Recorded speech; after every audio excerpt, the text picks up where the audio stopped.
Around Dodge City and in the territory on West, there's just one way to handle the killers and the spoilers, and that's with a U.S. Marshal and the smell of Gunsmoke.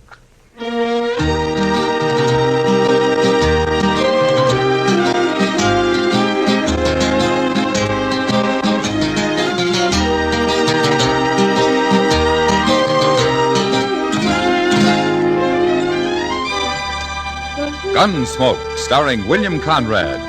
The story of the violence that moved west with young America. The story of a man who moved with it. Matt Dillon, United States Marshal.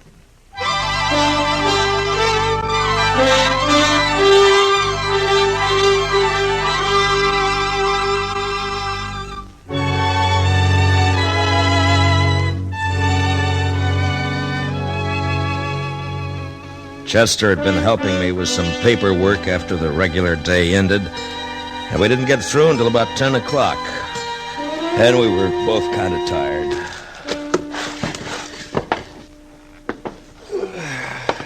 Well, I sure never did think I'd hold out, Mr. Dillon. I got a cramp in my hand and a crick in the neck. What I need's a beer. I'll join you, Chester.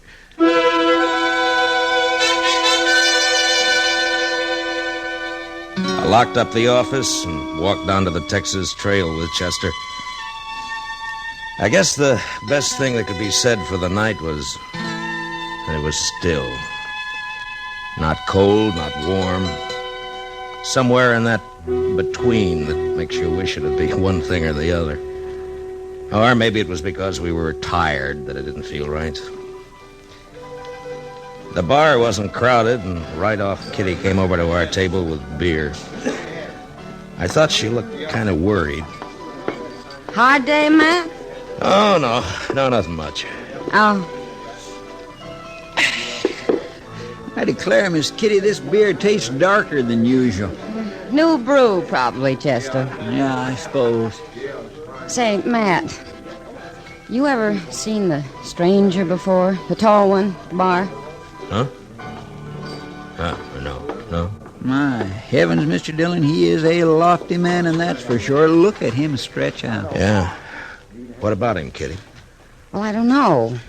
Sam gave me the eye a bit ago, just before you came in. Oh? You trying to make trouble? Sam's not sure. Feller's been drinking straight for more than 2 hours, and he doesn't say anything. He just looks like he's getting ready. Maybe waiting for something. Yeah. Is the woman with him? Yeah.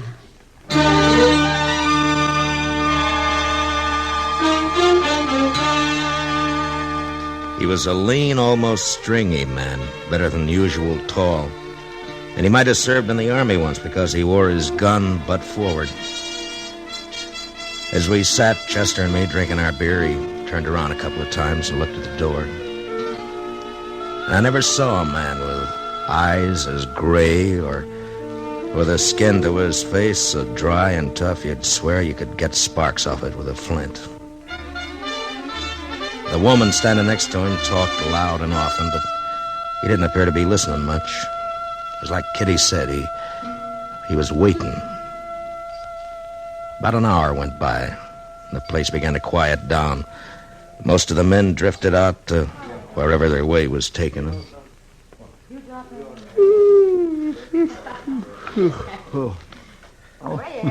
Excuse me, Mr. Dillon. You want to get on back, Chester? Well, yes, sir, I was thinking about it. This beer is so dark, it's making me sleepy. Well, you go ahead. I'll see you in the morning. You staying? Yeah, for a while, I think. On account of that tall fella? Yeah, maybe. Guess I'll get a little whiskey and sugar. Might keep me awake. No, you go on, Chester. It's all right. Jack, how long you If it's all the same to you, Mr. Dillon, I ain't sleepy. But, Jack, Okay. I'm tired. There's a hotel down the way, miss. That could put you up. You. Shut up. Nobody asked you. Oh, now, Jackie, you ain't got no call to talk to the man like that. He's just being helpful. Say, Mr. Dillon. Chester, be quiet. Honey, I'm tired. I want to go to bed. Trip on the stage and traveling all day. I swear I've never been so... You talk too much. Be quiet. Stay in here with me. But Jack... You've been talking ever since we come in here. Now stop or I'm going to hit you. Might not be a bad thing if you did, Mr. Dillon. If there's anything in this world I hate, it's a woman who does nothing but clobber her guns. Kitty. I bet he is miserable to be wed to, though. What do you reckon's ailing him? I don't know, Chester. You're still here, huh, Matt? Yeah. Sit down a minute, will you, Kitty? Yeah, sure. You, don't know their names, do you? No. They came in on the 6 o'clock stage from Oklahoma Territory. That's all I know. She's been talking a lot, but mostly about clothes and liquor. He don't say anything. Yeah. You think they're married? She's wearing a ring. Mm-hmm. I've never seen a man drink as much, Matt. It's like water with him. Honey. Hey, you. Honey. Yeah. Excuse me, Matt. Yeah, sure. All right, then you get the drink then, sure. What do you want to drink? Huh? Sure. Huh? You want whiskey and sugar, don't you? Thank you, honey. Sure. Where do you think you're going? I'm going to freshen up, Jack. Hmm. I'm coming right back. See you do.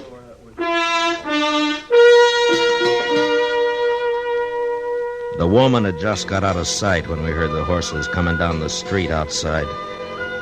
There were only 6 of us left in the place. Sam, Kitty, Chester, and me, the stranger at the bar, and a cowboy sleeping it off at a table across the room. The tall man called Jack, with the sound of the horses, turned to the door, and there was a gun in his hand. You fellas at the table. Get up. Come over here. Well,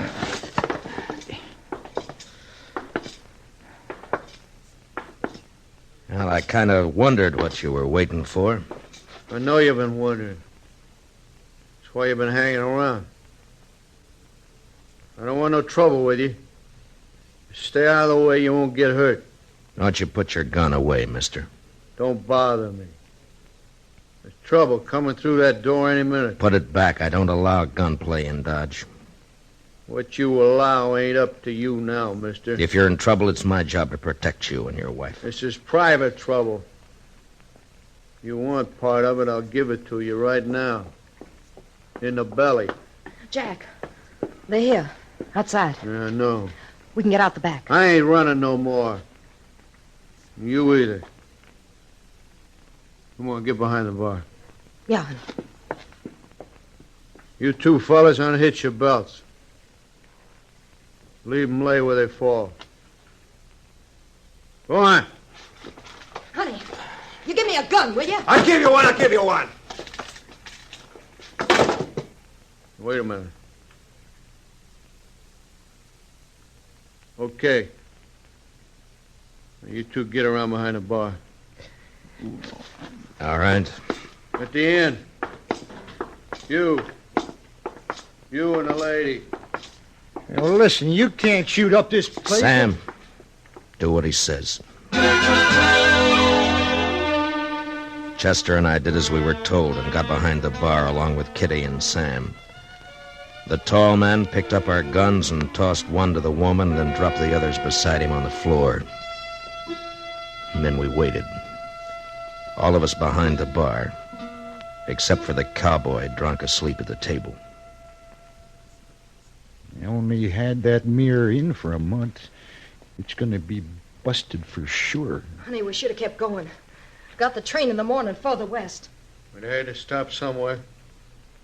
This is as good a place as any. Listen, mister, I'm going over and get the boy sleeping at the table there. He's going to get hurt. You move an inch from where you're at and I'll shoot you. Now shut up, all of you. I hear him out there. Yeah. Start shooting when that door swings in. Mr. Dillon, Stay down, Kitty. Don't worry, Matt.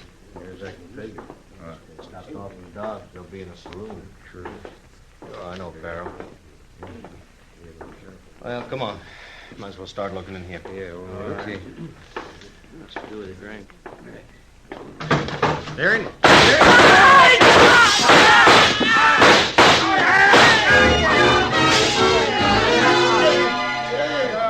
The shooting went on for about 5 seconds, and when the glass started to come down behind us, we covered up. And at that, I felt a warm trickle along the side of my face where a splinter had slashed me. There wasn't anybody behind the bar hurt beyond a scratch or two from the glass. But out there by the door and sprawled out beyond onto the walk were 4 men. They never had a chance. They'd never have another. Watch out for the glass, Jackie. We got him. Yeah, we got him, honey. Oh, shit. One of them still alive. Who is it? It's Acton. Let me. Never did like him. Come on, let's go. All right, Jackie. Sorry we messed up your place, honey. Don't you try coming after us, mister. Jack's had a taste of blood. Come on. Jackie, we're gonna have to ride now? Yeah, Oh, honey, I'm tired. take it easy later.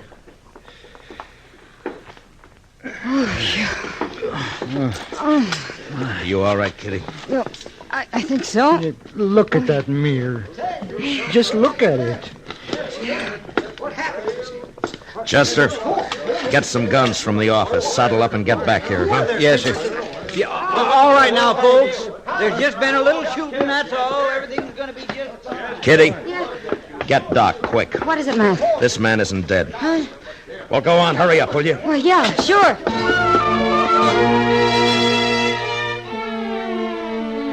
She ran out into the night for Doc. And I stayed in the Texas Trail watching the life flow out of the bullet hole in the chest of the man the killers had called Acton.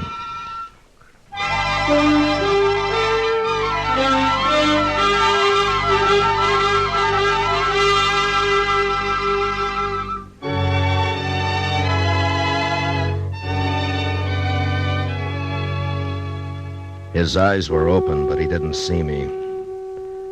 And when I talked to him, he didn't hear. While I waited for Doc, I went through his papers. His name was Brad Acton. That's all I could find. About 2 minutes later, Kitty came back with Doc. Didn't take Doc long to shake his head. The poor fella. He's done, Matt. There's not a living chance. Yeah, if I could just get him to talk. We gotta find out who he is and what they've done, those two. I don't know. He's pretty near gone. We can't... Yeah. Acton?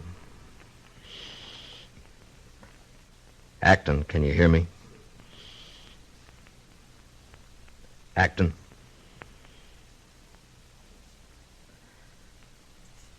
Acton! Acton, that fella, Jack Farrow. He and the woman. What did they do? Oh, there's no use. Matt, he Acton. can't say nothing. Now listen to me, Acton. Matt. Acton, who are they? Why did they shoot you? He's trying, the poor devil. He just Come on, can't... come on. Now you're wasting time. I gotta get after him. Now what did they do? I'm dying. I'm dying. We've all gotta die. Oh, Matt. That ain't kindly, mister. Now I want you to wake up. You hear what I'm saying? Yeah. I hear you. If I was on my feet... Now listen to me. Farrow. I heard you call him Farrow. And the woman. Now what about him? Why did you come gunning for him? Had it come. Why? What did they do? It don't matter now. It matters. If you're gonna die, get it off yourself. Now come on. You and your pals there. If you did nothing wrong, you'll die more comfortable. Oh, Matt, let him be. It's not Matt, fair. don't. What about it, Acton? Matt, now you That's can't... enough, Doc! Acton!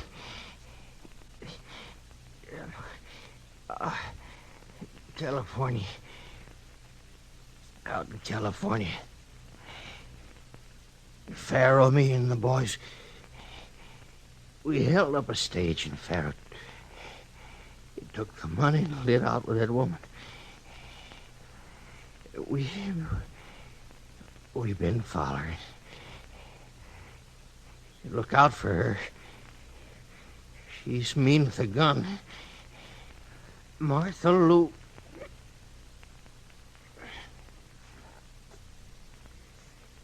Yeah, he's gone, Matt. Yeah. I guess you had to do it that way, Matt. But But what? nothing. All set, Mr. Dillon? All right, Chester. You going after him, Matt? Why not? They done murder, haven't they?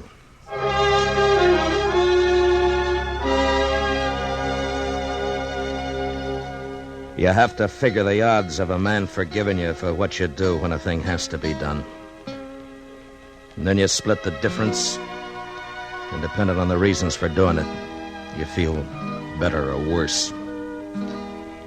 I had to do what I did because I had to find out about them. But it didn't help. Even if he was a gunman, I'd given no peace to a dying man. And for that he had to die harder. A man a long way from home.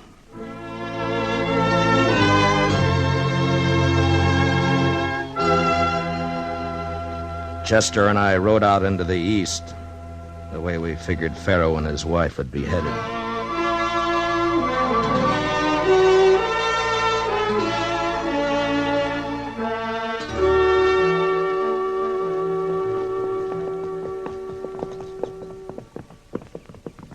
Sun's coming up, Mr. Dillon.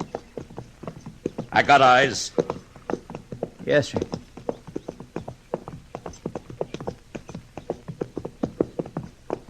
There's a homestead up around the bend. We'll stop and find out if they've seen anything.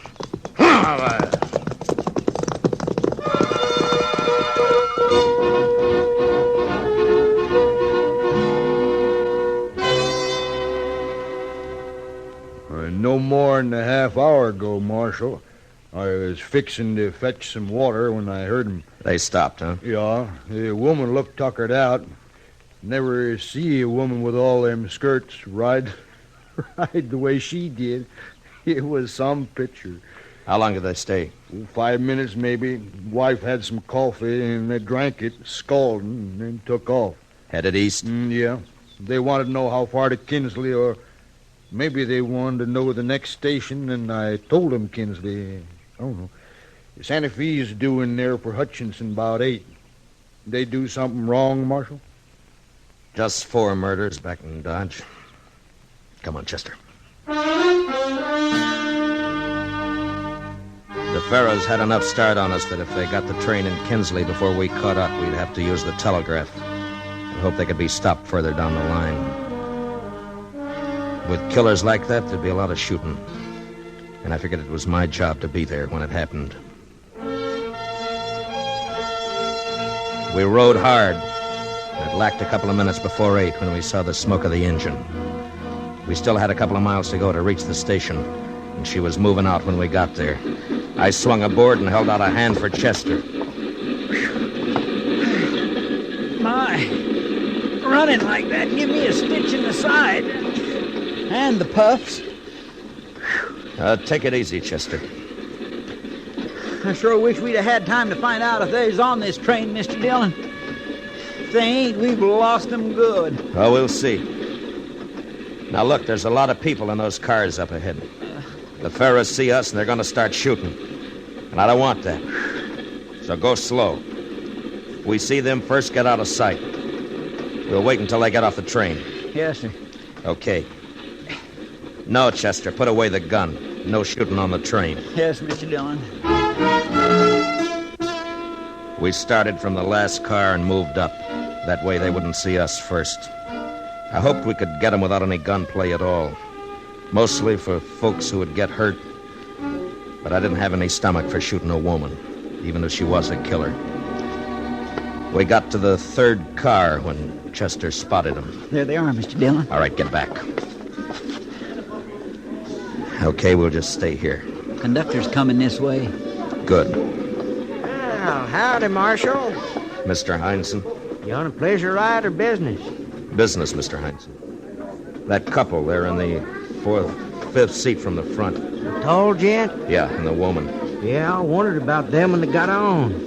Sure are a funny pair. She looks plumb wore out. They both done murder. Oh, Marshal, there's kids in the car. I want to get them without any shooting. As long as they don't see us, it'll be all right. Now, where's your next stop? About 30 miles down the line. Now. Well, we'll try to figure something out. I hope you can, Marshal.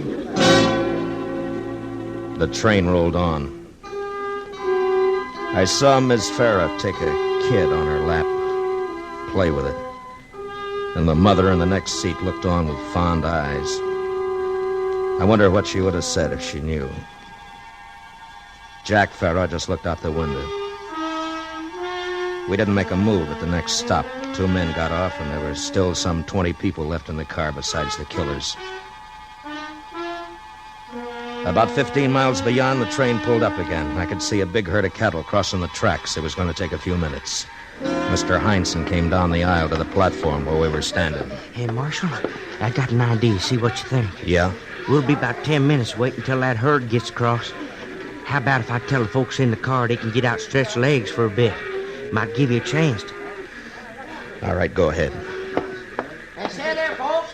There's little delay for cattle crossing. If you want to get off for a spell, stretch out a bit. There's plenty of time.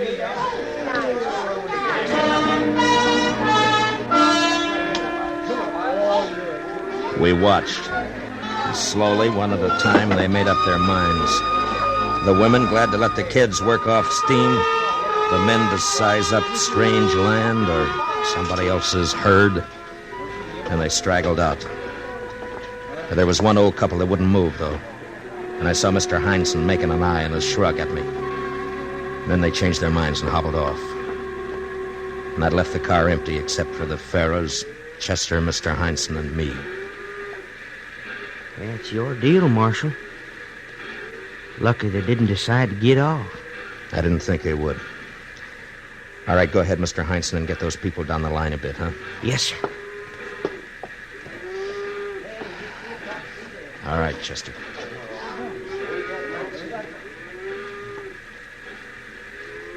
This ain't nothing like California, Jackie. I never seen anything so flat. How far you think it goes like this? I don't know. You know, I ain't gonna take me in back. You want to take my gun for a while? Stick him in the rib. Hold on to it. Oh, honey. I said hold on to it. All right, get your hands up, both of you high, and don't turn around. But she must have had her gun already in her hand, wanting to give it to Farah to hold. She was fast. 1 minute she was upright in the seat, and then she was gone. Firing at us from behind the seat.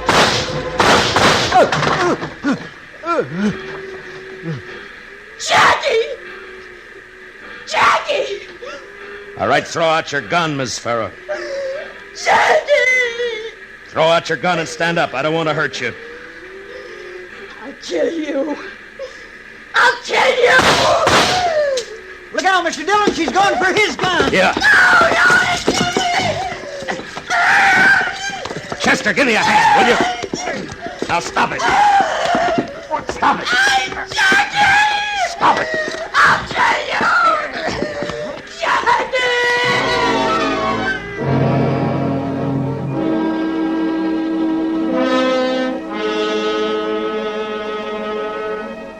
She was like a crazy woman.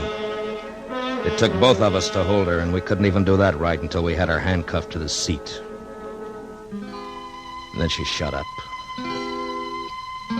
She just sat there looking at her husband's body. When we got off at the next stop to wait for the next train back to Dodge, Jack Farrow was taken away in a wagon to be buried. His wife stood by the tracks watching it as it moved off. And it wasn't until the wagon became a dust cloud out on the plain that she started to cry.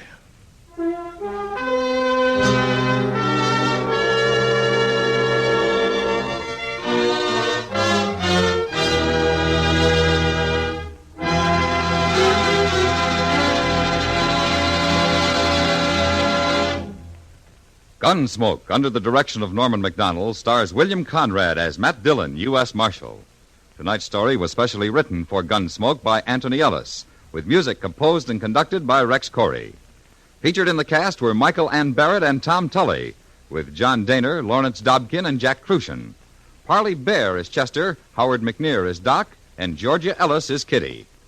Gunsmoke is heard by our troops overseas through the facilities of the Armed Forces Radio Service. Join us again next week as Matt Dillon, U.S. Marshal, fights to bring law and order out of the wild violence of the West in Gunsmoke.